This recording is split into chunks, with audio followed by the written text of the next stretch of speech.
All right, game on.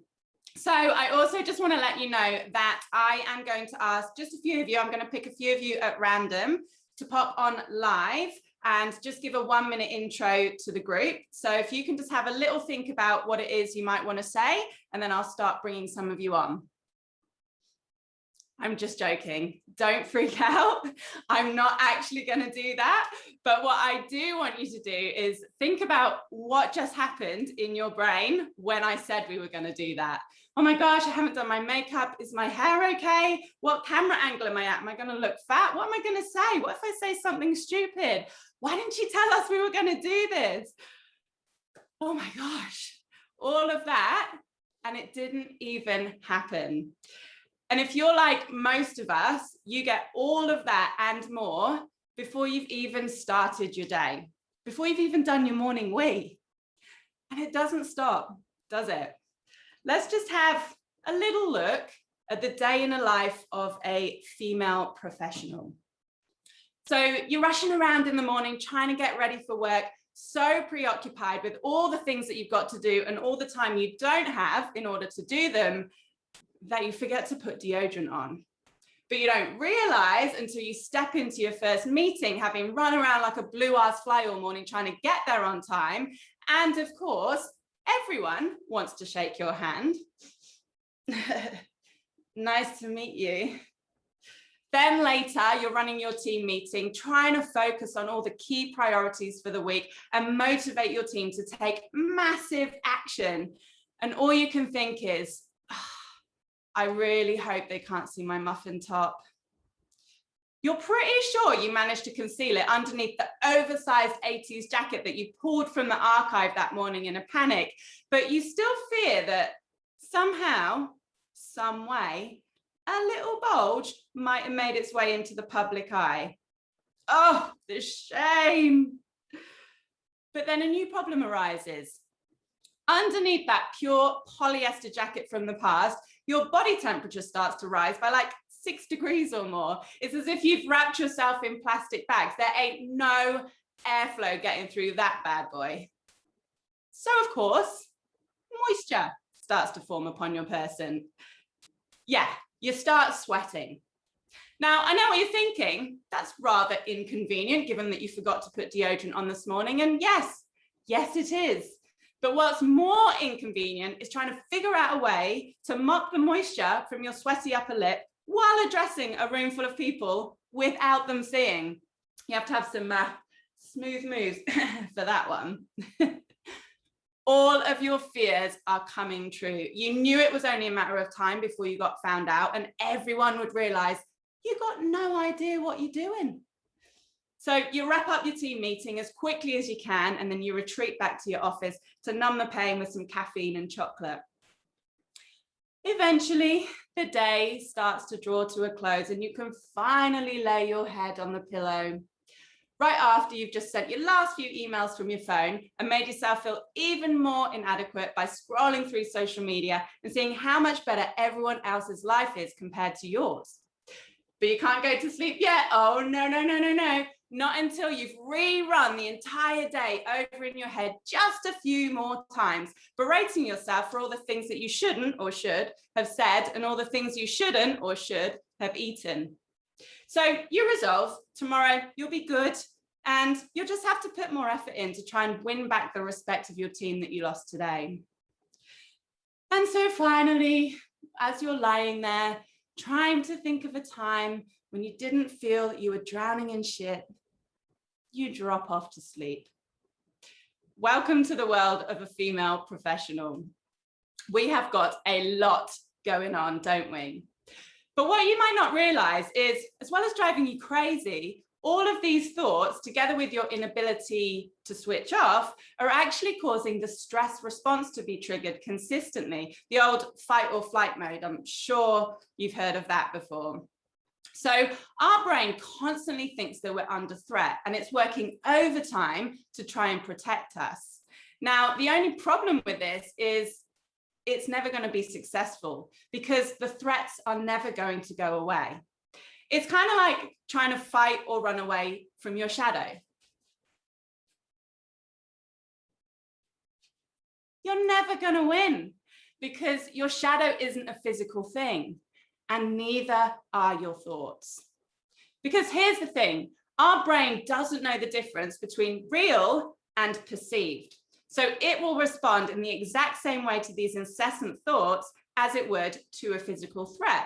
So say a wild animal starts charging you, your brain is going to kick into the flight mode and get you the hell out of there. Or maybe your partner tries to take the last piece of chocolate when you're on your period. Your brain is going to kick into fight mode in that situation, probably fight dirty mode, am I right? So let's just have a little look at the science for a moment. Now, I would like you to please pop your first thing in the chat, and I'd like you to let me know who of you out there checks your phone when you first wake up in the morning. So I'm not sure if we can do thumbs up, a yes, whatever you want to put. Just let me know in the chat box now who checks your phone when you first come up in the morning. I need to scroll down. Yes, yes, yes, yes, yes, yes, yes, yes, yep. Okay, I thought that probably would be the case. So what that means is, and thank you very much for all of your responses, yeah, all yeses. So what that means is you're setting off these thoughts and this response before you've even stepped out of bed in the morning. So what happens is we have this stress, and as you probably have understood by now, when I say stress, I'm talking about all these thoughts and these worries, thinking about how much you got to do. So that then sends a signal to the amygdala. That is triggered when the stress happens, and that's the part of your brain that is responsible for survival. That sends a distress signal to the hypothalamus, which is basically the command center of our brain, which then sends a signal to our autonomic nervous system.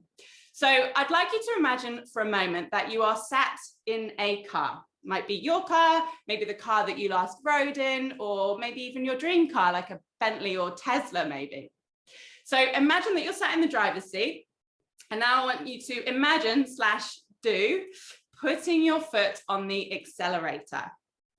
And now put your other foot on the brake.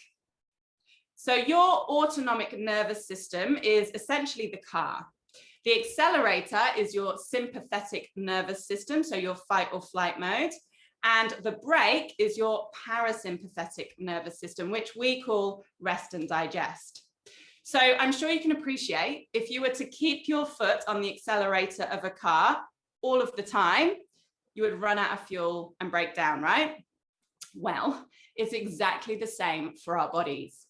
So what we need to do is put our foot on the brake just a little bit more consistently throughout the day, so then we can have efficient energy consumption and we can reach our destinations without running out of fuel and without breaking down. You get me?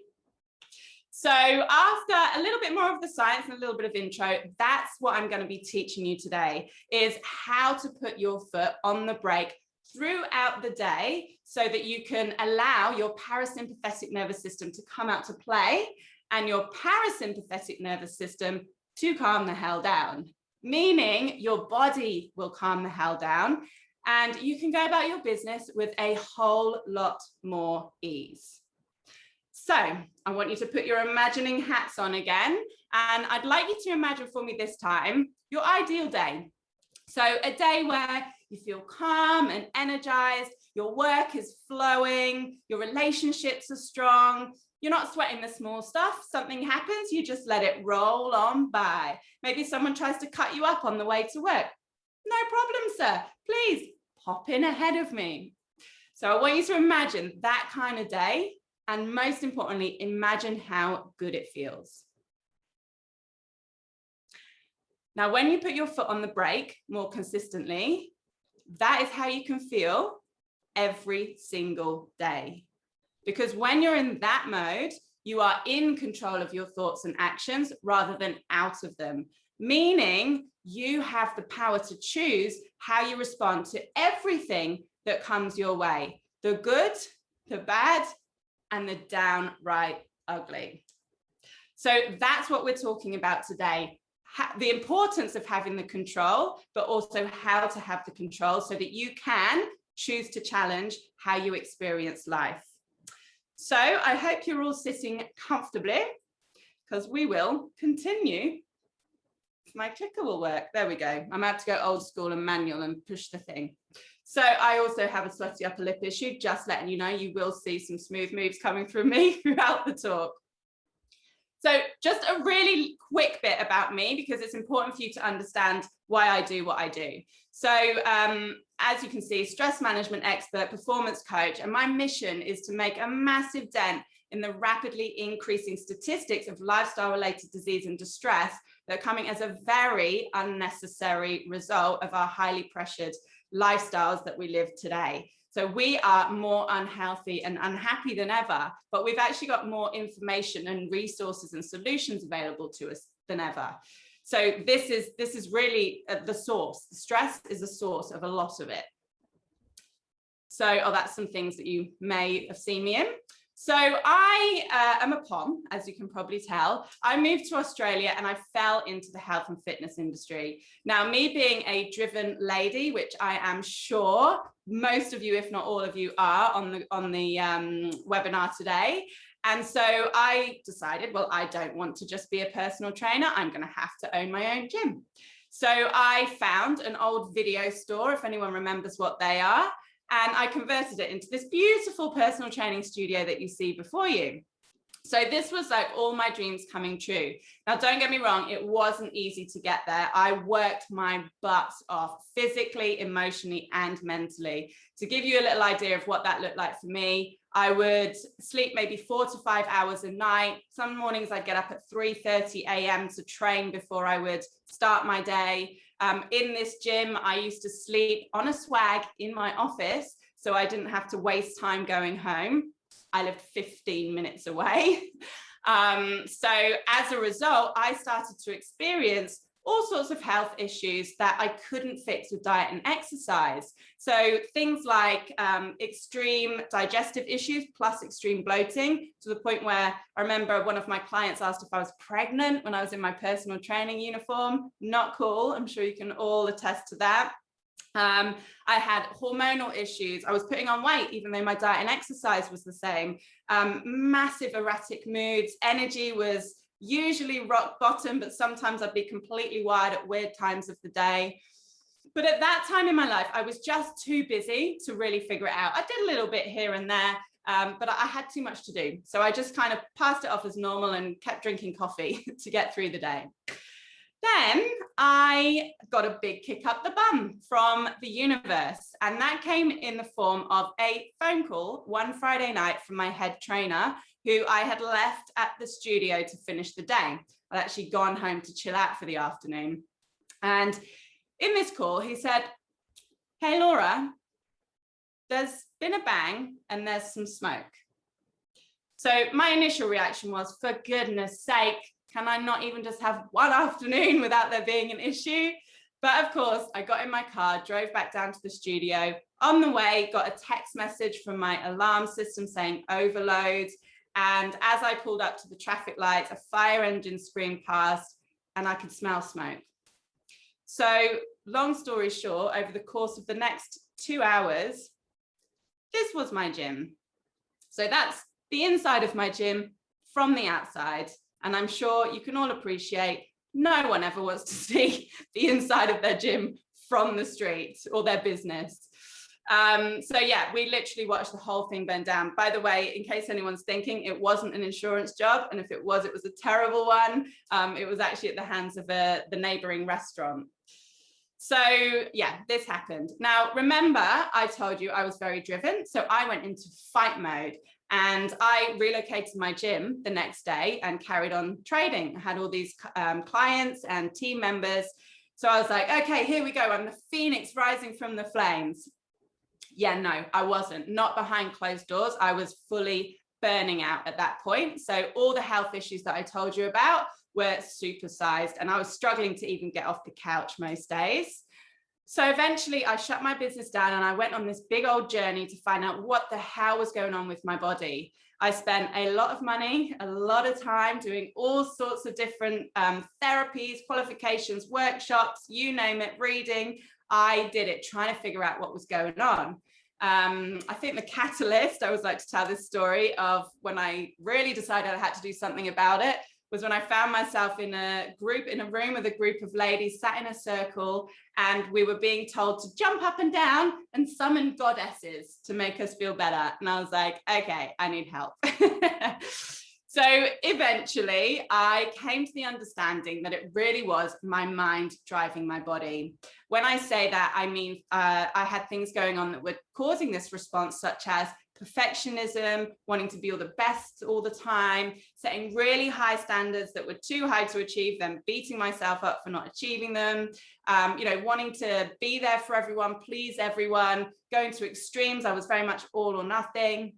All of this was driving the response that I've already started to tell you about. So once I figured that out, I could work on what was going on here with some physical calming techniques that we'll talk about today, so that I could then get my health and my life back. And then I realized that, you know what, everyone's going through this to some degree. They don't know that it's themselves holding them back, and they don't know how to fix it. I see people all the time, different diets, different exercises, different medications and therapies. There's a place for everything, but we have to get to the source.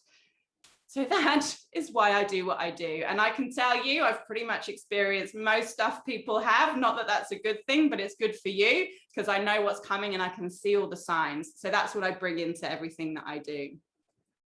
So, right, let's get back to a bit of the science stuff before we get to the strategies.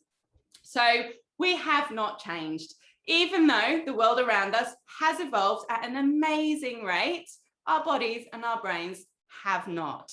So we still respond in the same way to these dangers as we did when we were cave people. But as I said, it's just that our dangers nowadays are more perceived dangers and internal dangers rather than those physical ones. So one major point that I would like you to take away from today is that our brain's #1 priority is to keep us safe. It's to protect us so that we can keep the species going and we can live forevermore, right? So it's really important to remember that, because everything you think and everything you do is your brain trying to keep you safe. Now, I know you're probably thinking, Laura, how is my brain keeping me safe when it's making me eat a whole block of chocolate and drink too much wine on the weekend?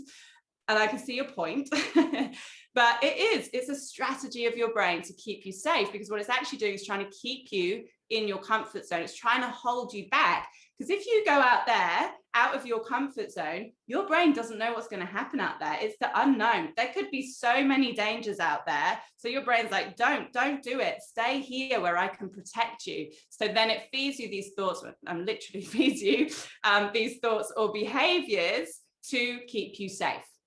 So if you find that you are, thinking something or doing something that isn't helpful, that can be your first port of call. What's happening right now to make my brain feel unsafe? Is it that I feel I haven't got enough time, or I haven't done enough, or I don't know enough? And we'll come to all of that.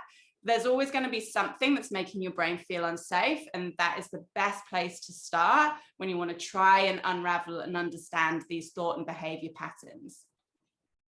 So we're going to come back now to my little diagram. So as I said, stress starts in the amygdala to the hypothalamus, the autonomic nervous system, and the sympathetic nervous system. Got it? So just remember, the car, it puts the foot on the accelerator. That's your sympathetic nervous system.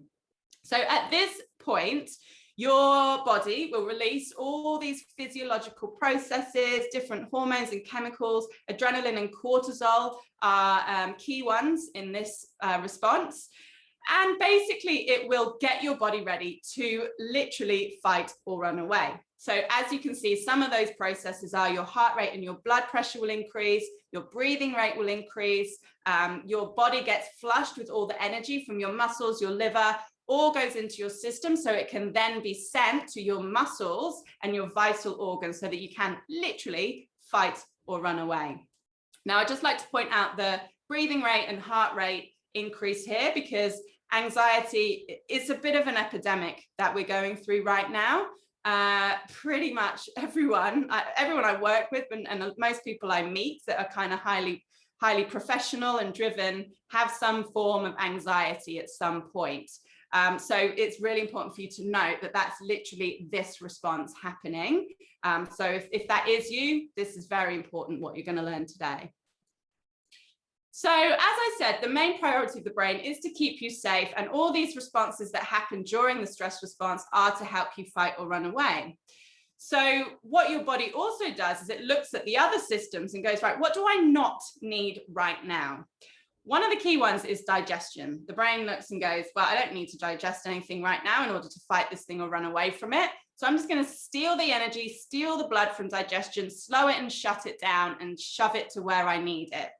So at this point, lots of digestive issues can occur. So maybe erratic bowels, bloating is a massive one with us ladies. Unexplained bloating happens all the time.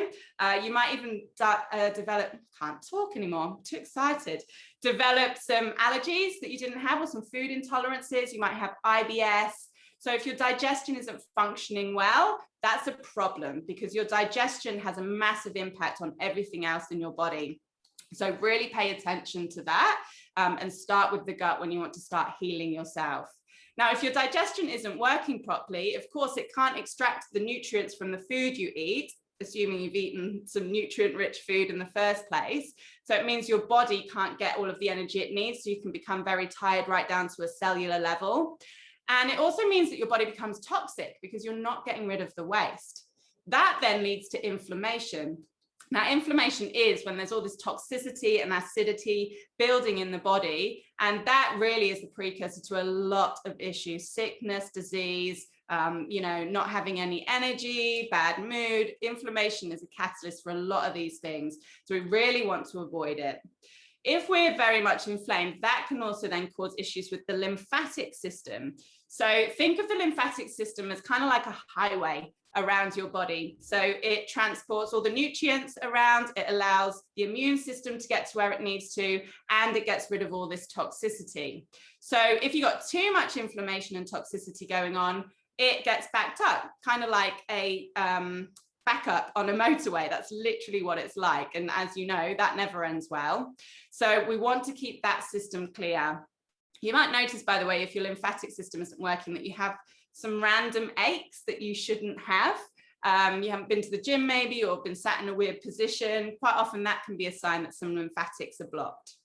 The liver is also very much involved in this detoxification. It's the biggest detoxifier of the body. So if that is overworked, again, you're not going to be releasing this toxicity. It also means the liver can't process other things like hormones, so you can end up with extra hormones in the body. And the liver is very, very intimately linked to the mood, as is the digestion.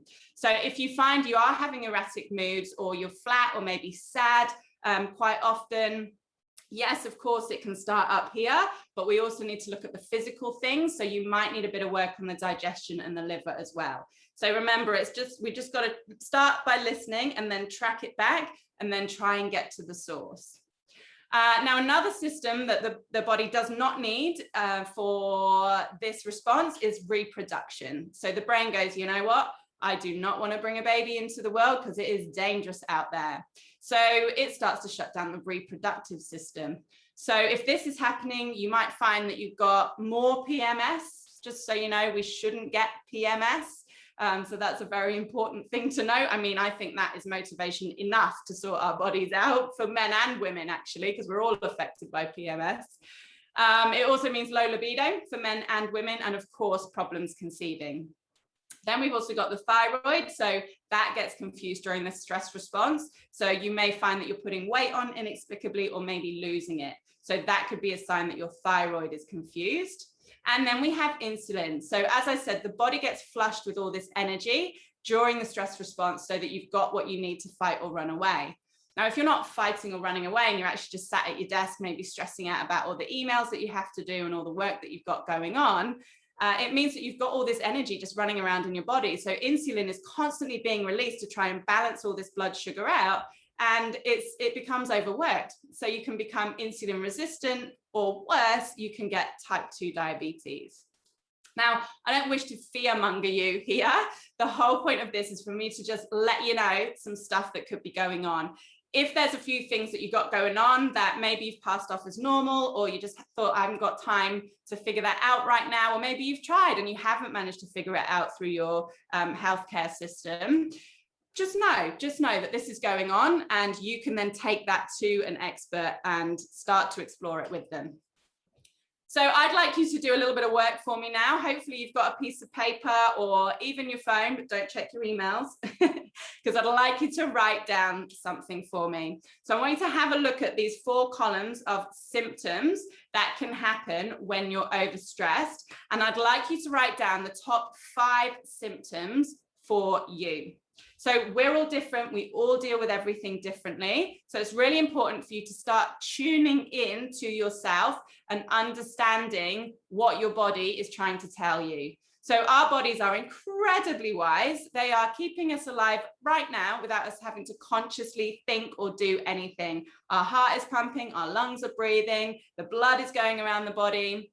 So our body and our subconscious brain will give us signs and signals to say, hey, something's not okay here. Can you please do something about it?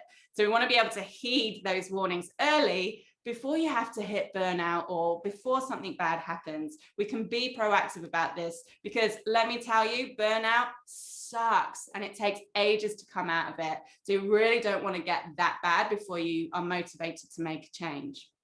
So, as I said, write down the top 5 symptoms that you experience when you are overstressed.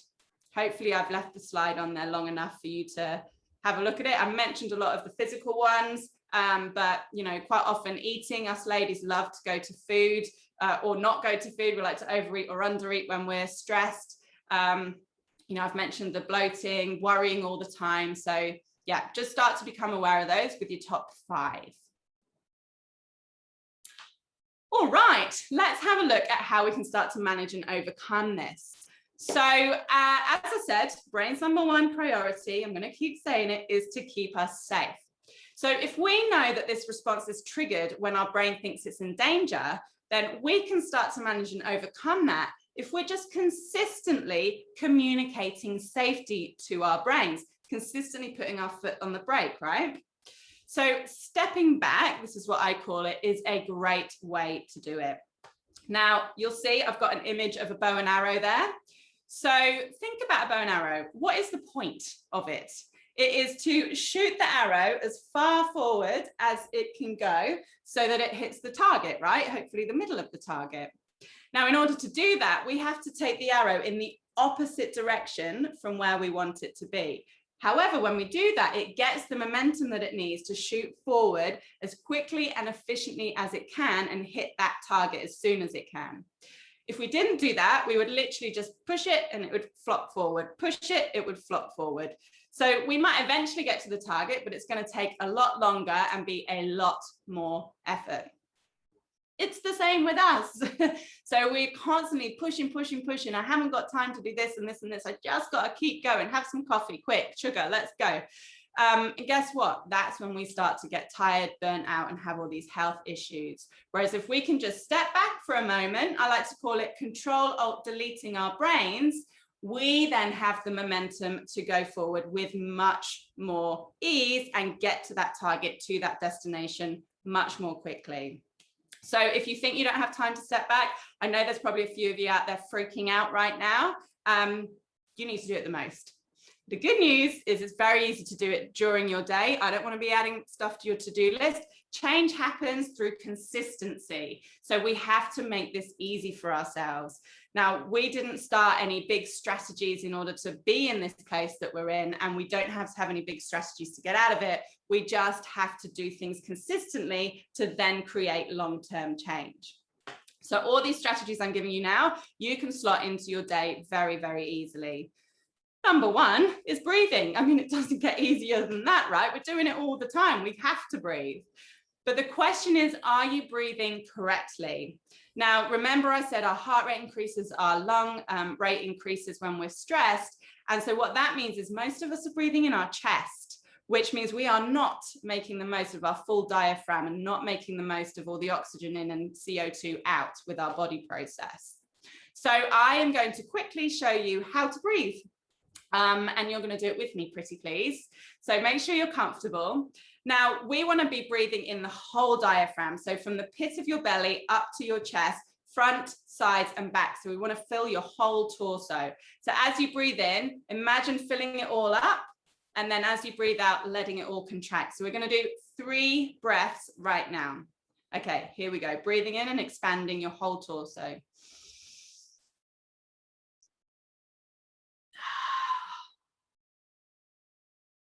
And again.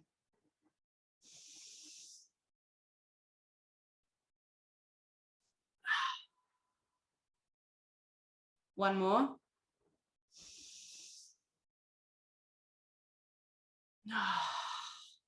Oh, how good is that? I hope you all feel as good as I do right now. That's breathing. Like seriously, that is ultimate communication to your brain that you're safe, because if you were in danger, you'd need that fast heart rate, you'd need that fast breathing rate so you can get the hell out of there or fight. So your brain goes, oh, okay, well, she's just sat down having a nice breathe, or standing up having a nice breathe. Clearly there's no danger present. So I'm just going to calm the hell down. So you can have that anytime, anywhere. You'll see I've got a picture of a toilet there. You might be wondering what that's all about. My regular advice to my clients is to go breathe in the toilet during the day, because you can be guaranteed not to get disturbed when you're in the toilet. So you find what works for you, but that's a good little tip you can have from me there. So the next one is meditation. So meditation is, you know, kind of breathing, but on steroids, if you like.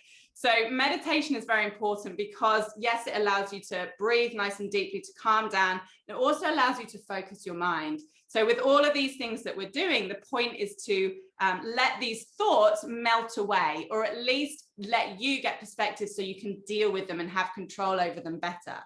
So meditation is great for that. It also has many other benefits. It improves cognitive functioning, for one. I think that's probably the best benefit.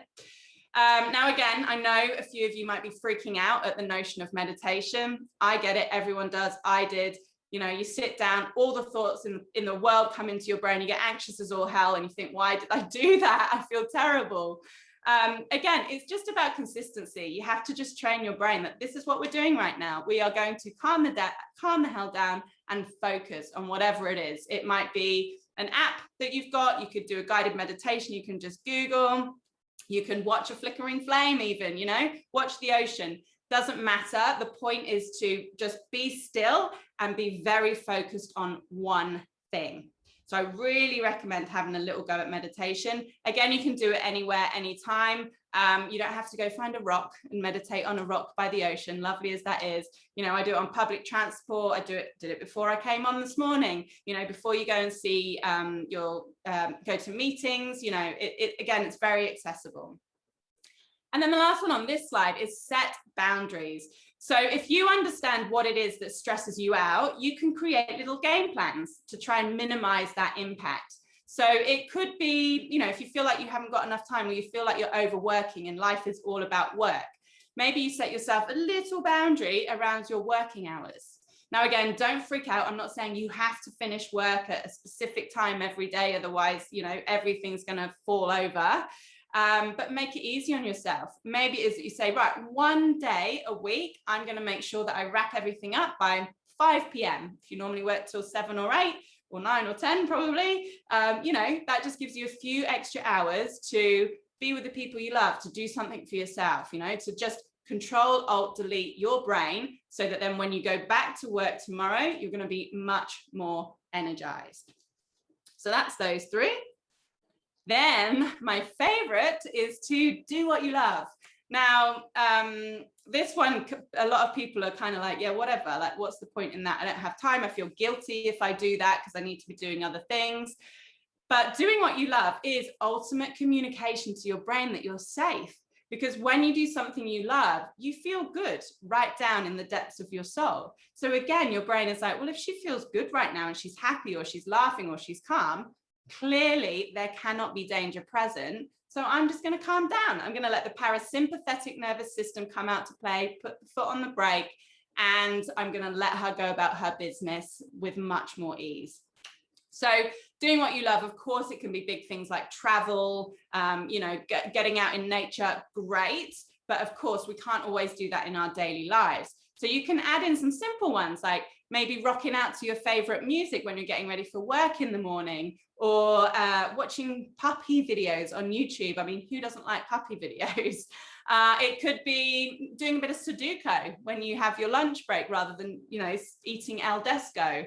Or it could be doing like an adult coloring in book for even just 10 minutes is enough to allow those thoughts to melt away. You have to commit to it though, not thinking of all the other things you should be doing at that time.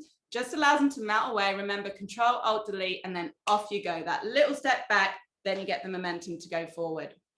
So talking of eating al desco, one of the best pieces of advice I can give you around eating is to eat calm.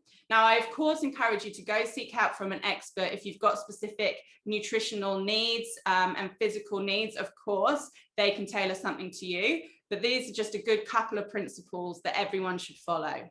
So eating calm is so important if you want your digestion to work well. So as I said before, all those things that happen with digestion when we're stressed, we certainly don't want all that to be happening when we're then putting food in there. So if you can remove yourself from your desk or your counter, wherever you are, just for even 10 minutes, don't take your phone with you, do a few big deep breaths, allow the parasympathetic nervous system to come out to play. Remember, that's rest and digest. Then you're going to be able to get rid of that food, process it much more easily, not have your afternoon bloating, not have your afternoon slump, and have more energy to get done what you need to get done.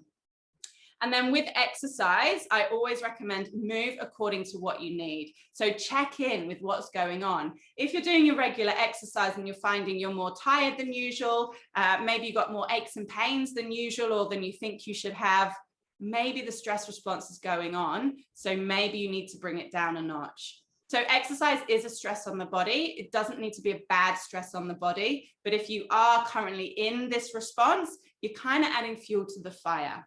So just check in. If you have to bring it down to walking, swimming, or yoga for a little while, that's a-okay. Just keep checking in. I'll feel a bit better. Maybe I'll just try that spin class again, or, you know, maybe I'll just try lifting some weights again. If you're tired, bring it back down a notch. So you can have the opposite effect. If you keep trying to push with your exercise, then you're trying to achieve. You can actually start to put on weight rather than lose it if that's your goal. So to give you a little example, when I was at my most stressed, I gave up hard exercise, which for me was terrifying because I was convinced I was going to become morbidly obese if I didn't work my ass off every day. But I just for 2 years did walking and yoga. Guess what? I lost weight, I got my energy back, and I felt much more calm, much more present, and I stopped sweating all the small stuff so much. And my husband appreciated it a lot too. So I like to think of our health as an investment, right? So if we want to build wealth for our future, we have to put regular deposits into our bank or our shares or our mortgage or whatever it is. We have to just consistently deposit things, and then over time we grow our long-term wealth. Exactly the same for our health. So think of these little steps back as tiny little investments into your health so that over the long term, you are really investing in your long-term health. So I know as driven people, we always want everything right now. We want that silver bullet. We can't get it with this. So we have to lower our expectations and know that it can be a longer term game, but actually then once you get there, you're going to be able to maintain it. So we're not doing that yo-yo effect as much anymore. All right, how are we all going? This is lots of information, isn't it? All right, let's just quickly now talk about some of the mind stuff that's going on. So we want to know, now we know what's physically going on, we know how to start managing and overcoming that. Now we want to figure out where it's coming from. So again, just write down for yourself, you don't need anyone else to see it, your 3 things. Like check in with your brain and go, what is going on in my brain every minute, every second of the day? What's that record that's on repeat, those thoughts? So I've given you some examples here, but I could literally fill up, I don't know, an entire football field probably of them. You'll notice there's some ones there about, you know, I'm in over my head, I don't know what I'm doing. That relates to imposter syndrome. That's a massive one for us ladies. So just start to understand what are those key thoughts that are constantly going around in your head. So let's look quickly at how the brain works. Really quickly, simple, hey. but it actually is quite simple when we're talking about it in this sense. So every single second, we absorb 2 million bits of information. Of those 2 million bits, we can only process consciously 134 of those bits. So all this information comes to us via our senses. So what we see, feel, taste, touch, and smell. So our brain absorbs these 2 million bits, sends it through what I call our blueprint, and then consciously allows us to see 134 of those bits. So this blueprint is made up of things like our attitudes, our values, our beliefs, our culture, our memories, our experiences, and the thoughts that we're thinking right now. So our brain takes all that, creates this blueprint, looks at all the information in the external world, filters it through this blueprint, and then gives us what it wants us to see. So what that means is our thoughts literally create our reality. So in order for you to understand this a bit better, I'm going to get you to get on the chat box again for me, please. So I am going to flash up a photo, and I would like you to please put in the chat box the very first thing that you notice when I flash it up. So don't filter it. Don't give me the second or the third. The first thing that comes into your brain when you see this photo. And I want you to put that in the chat box, please. Are you ready? Go. Tell me what you saw, very first thing.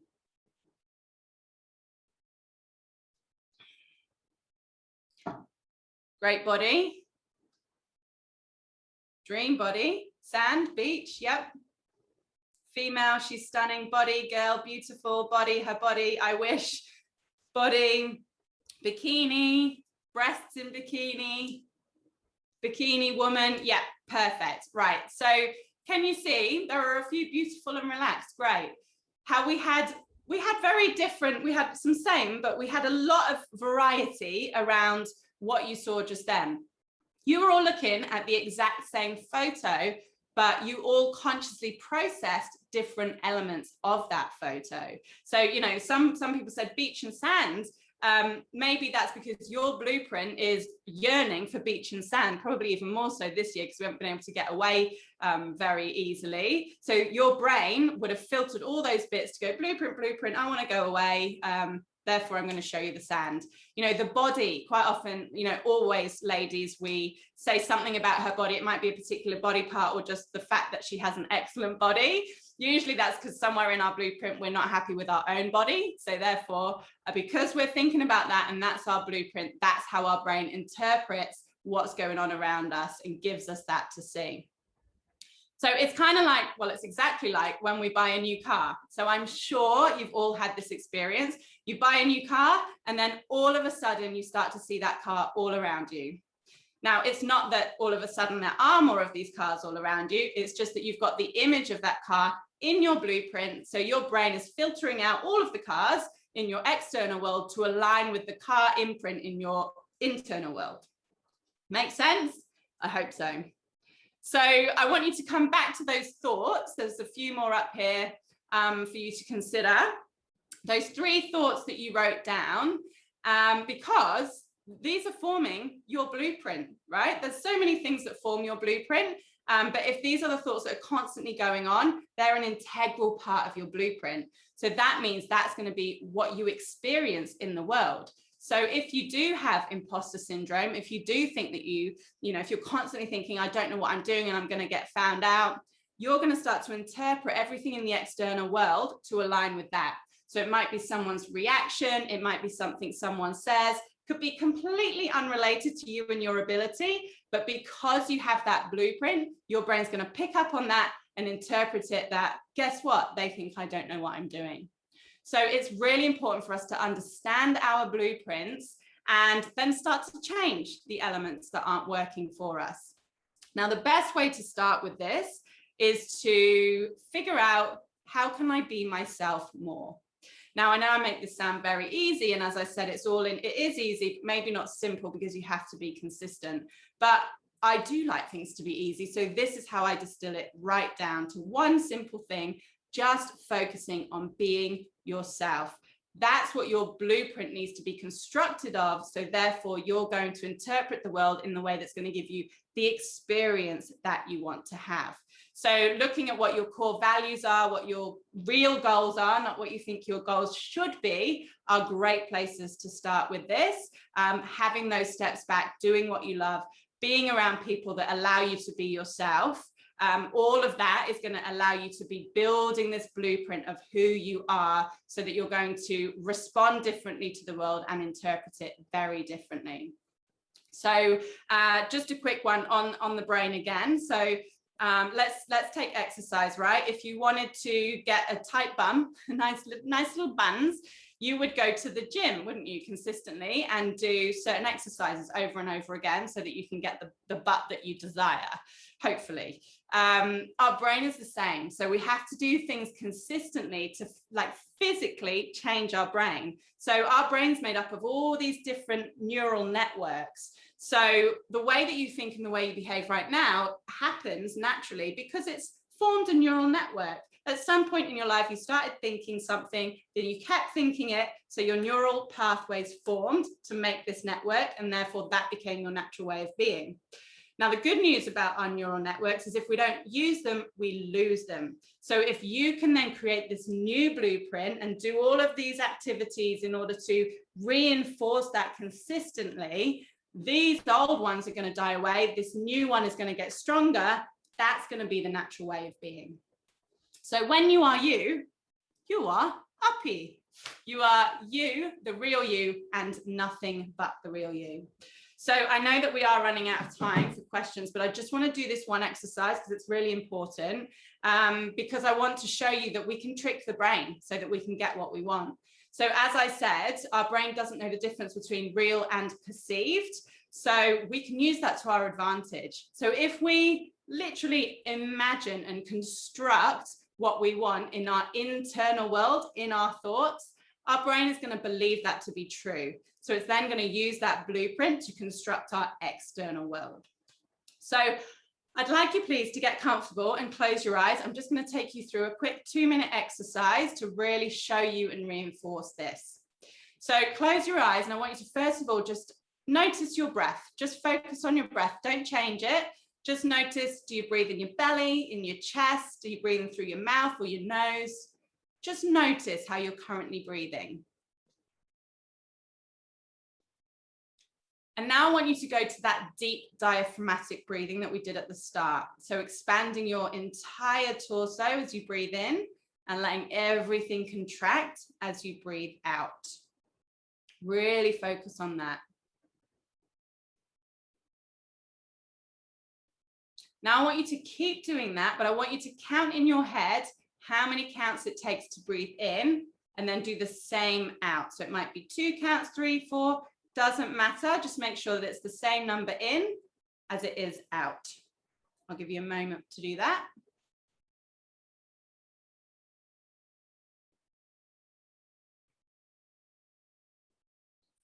So now I want you to continue with that breathing, and I want you to imagine, again, your ideal day.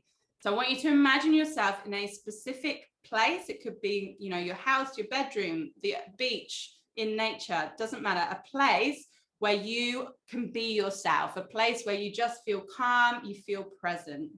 I want you to surround yourself in that image with all the people and the things that also allow you to be yourself. And I want you to notice all those things in as much detail as you can. So see what you see, hear what you hear, smell what you smell, and most importantly, feel what you feel. So really transport yourself to that happy place where you can just be you. And now I want you to focus on the feeling that that gives you. And I want you to notice where that feeling is in your body. So maybe it's your chest, maybe it's your belly, maybe it's even your throat.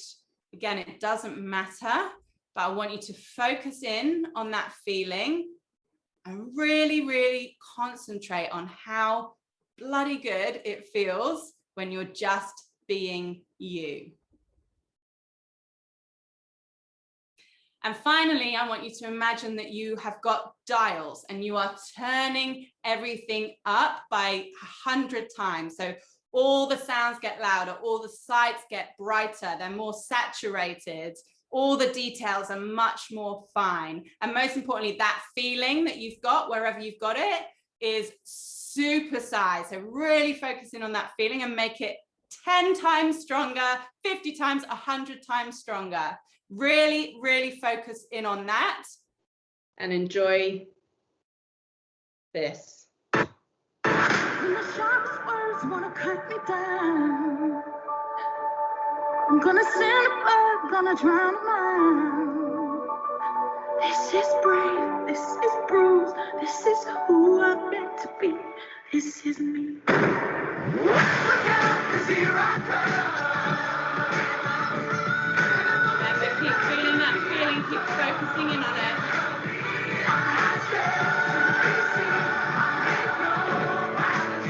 This is me.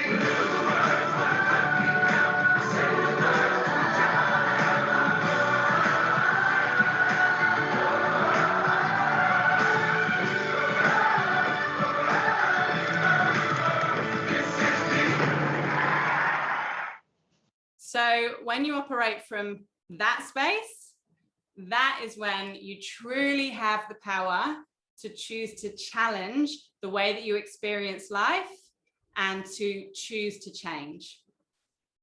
Thank you very much indeed.